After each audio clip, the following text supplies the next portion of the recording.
testing out my new paint markers my way. Now, a lot of people will just do like a swatch sheet or whatever. But no, I prefer to actually go right in and try it right away, doing like an abstract art piece. So I'm using this wooden ornament, which I use to offload the extra paint from when I painted my pottery pieces, which I still haven't finished.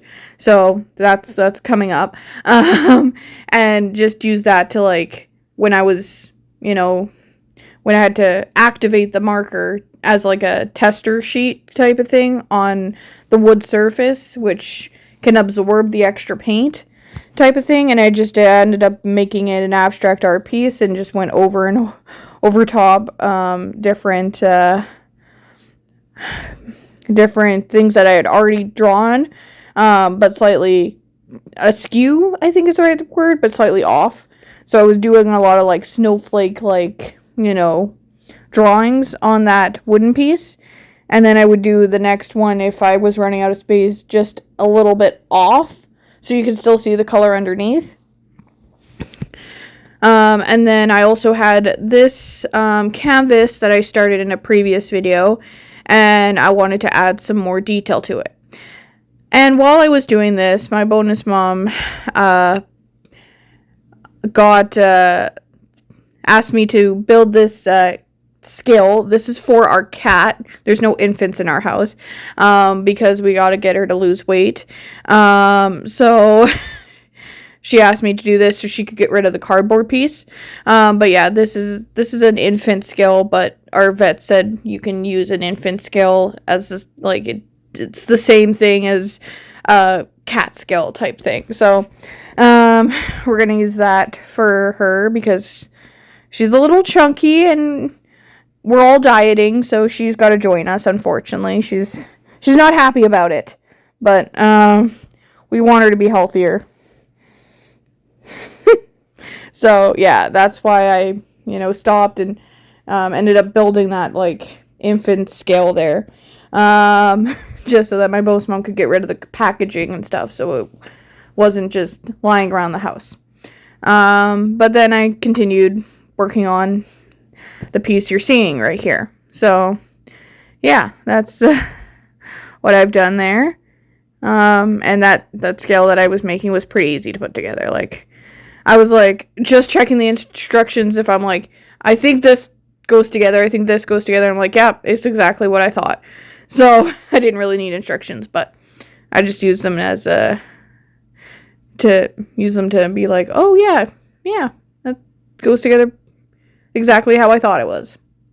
Just as a double check kind of thing. Sorry, enough about the scale.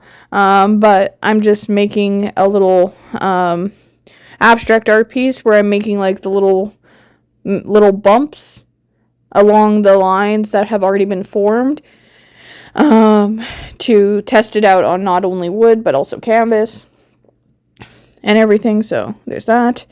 And these all seem to work very decently. So it did take a while because there's like 120 markers there, it says 120, and I had only activated one previously because I was going to use this set, and then I realized, oh, they're not all activated yet, so I was like, okay, a different set then. I didn't, when I activated the first marker, I wasn't expecting to have to activate it, so yeah. And my cat's there in the background.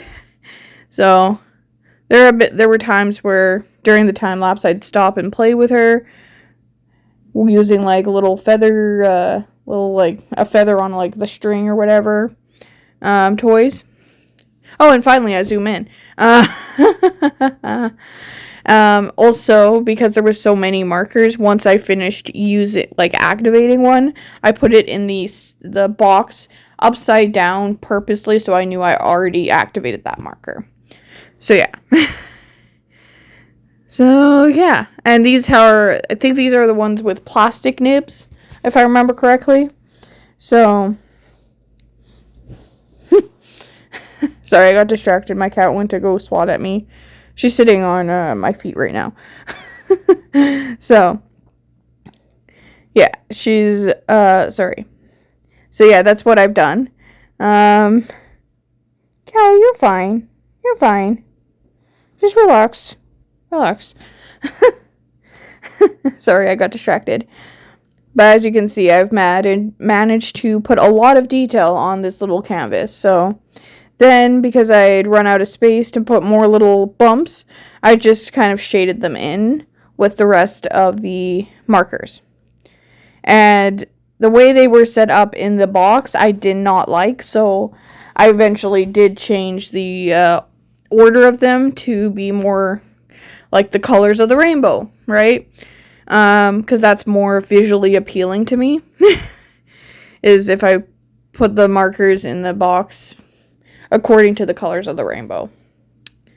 So, as you can see, the ornament has gone quite a bit of color, and I actually really like the end result of this ornament.